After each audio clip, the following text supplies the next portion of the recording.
जय श्री कृष्ण। वंदे मातरम। एक सूत्र जिसने भारत को सोने की चिड़िया बना दिया, एक सूत्र जिसने लाखों वर्षों तक भारत में अमन शांति रखी है और भारत को एक सशक्त राष्ट्र के रूप में पेश किया है, वह सूत्र था जो भगवान कृष्ण भगवत गीता में भी कहते हैं और उससे पहले भी कृष्ण कहते हैं कि मेरे कई जन्म हो चुके हैं और ये ज्ञान तो मुझे मालूम था, जिसे मैंने सूर्य से दिया और सूर्य से मनु तक आया, मनु से इक्ष्वाकु तक आया।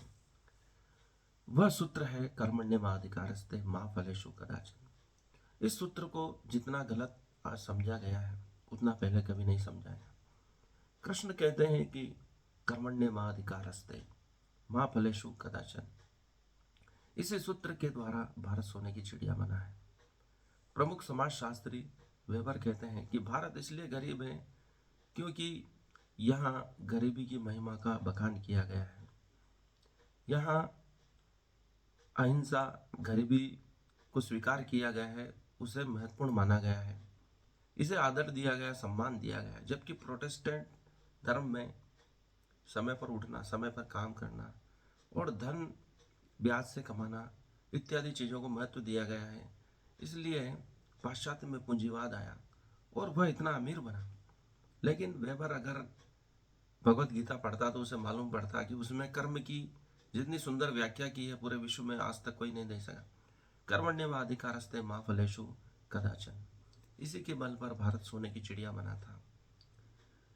कर्मण्येवाधिकारस्ते कहता है कि कर्म करने पर ही तेरा अधिकार है, अर्थात तू चाह कर भी फल क्या होगा वह कभी प्राप्त नहीं कर सकता है, क्योंकि तेरा अधिकार सिर्फ कर्म करने में है।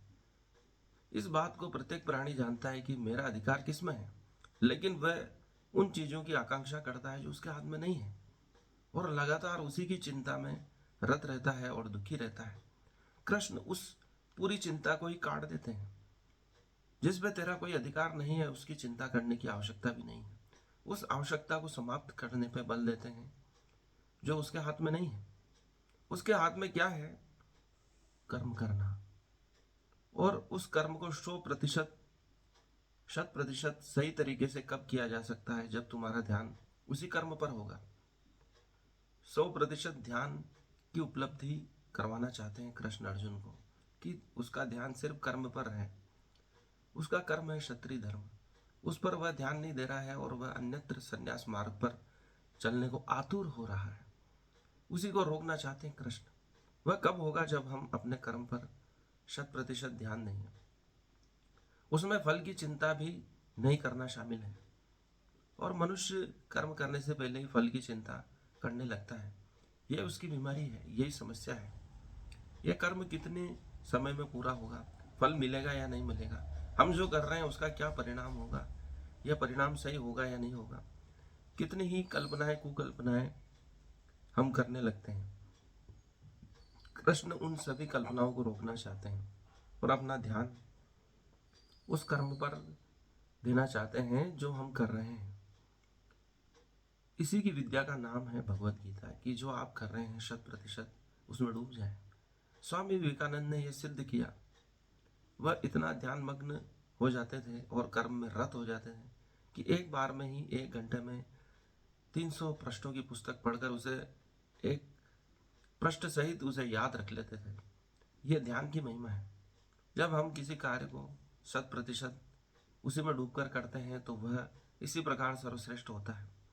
ओशो भी इसी विद्या का पालन करवाना चाहते थे कि जो भी कर रहे हो उसे सर्वश्रेष्ठ करो, जो कर रहे हो उसी में डूब जाओ, इसी क्षण में ठहर जाओ, अर्थात जो हम कर रहे हैं उसी में पूरी तरह डूब जाओ, मिट जाओ। यह ठीक वैसे ही है। कोई हारा व्यक्ति कुछ नहीं कर सकता है, जो हो रहा है उसी में रत रहता है और उसी में उसे सत्य का आभास होता है। कितने ही उजालों के बल्ब हमने जला रखे हैं आकांक्षाओं के, उन सब को हम बंद कर देते हैं तो उस मधुर रात्रि में जो चंद्रमा का प्रकाश बिखरे हुए है और हम नाव में किसी नदी की यात्रा कर रहे हैं तो उस उजाले को महसूस कर सकते हैं, तारों की चमक को देख सकते हैं। यह बात रविन्द्रनाथ टैगोर ने उस कथन में कही थी जिसमें उन्होंने कहा था कि मेरी इच्छाएं आकांक्षाओं और अशांति ने ही इस मधुर चांदनी को रोक रखा था। जब दिया बुझा तो मुझे मालूम पड़ा प्रकृति कितनी सुंदर है। वैसे ही जब हमारे सभी आकांक्षाएं नष्ट हो जाती हैं तो शुद्ध कर्म का उदय होता है। कृष्ण उसी कर्म की बात कर रहे हैं जिसमें फल की चिंता नहीं करना सबसे महत्वपूर्ण है, क्योंकि सभी मनुष्यों की यही समस्या है कि वह कर्म करने से पहले ही फल की चिंता करने लगता है, जबकि हमारे हाथ में सिर्फ हमेशा कर्म करना ही लिखा होता है। फल कई चीज़ों पर निर्भर करता है, देश काल परिस्थिति, उसमें भाग्य भी शामिल है। और भाग्य यही है कि जो चीज़ें हमारे हाथ में नहीं है उनको हम रोक नहीं सकते हैं, वही भाग्य है। वह किसी भी परिस्थिति पर निर्भर कर सकता है। यदि आप किसी कार्य को करने जा रहे हैं और बीमार हो गए तो आप उसे नहीं कर पाएंगे, या किसी कारण से उस जगह नहीं पहुंच पाए जहां आपको जाना था, तो यह हमारा हाथ में नहीं है। इसलिए कुछ चीज़ें जो हमारा हाथ में नहीं है उसके बारे में चिंता करना छोड़कर हम जो कर सकते हैं उसी को लगातार करते रहें, तो एलन मस्क के अनुसार हमें लक्ष्य की प्राप्ति हो जाएगी। और वह यही कर रहे हैं। कितनी असफलताओं के बाद भी वह उनकी परवाह न करते हुए आगे बढ़ते जा रहे हैं और आज पूरे विश्व में सबसे धनी व्यक्ति बन गए हैं। यही शुद्ध कर्म की व्याख्या है कि जो कर रहे हैं सिर्फ उसी पर ध्यान हो, फल की चिंता का हमें स्मरण भी न रहे। यही भगवत गीता का सबसे महत्वपूर्ण संदेश है। धन्यवाद। आज के लिए इतना ही। इस वीडियो को लाइक करें, चैनल को सब्सक्राइब करें।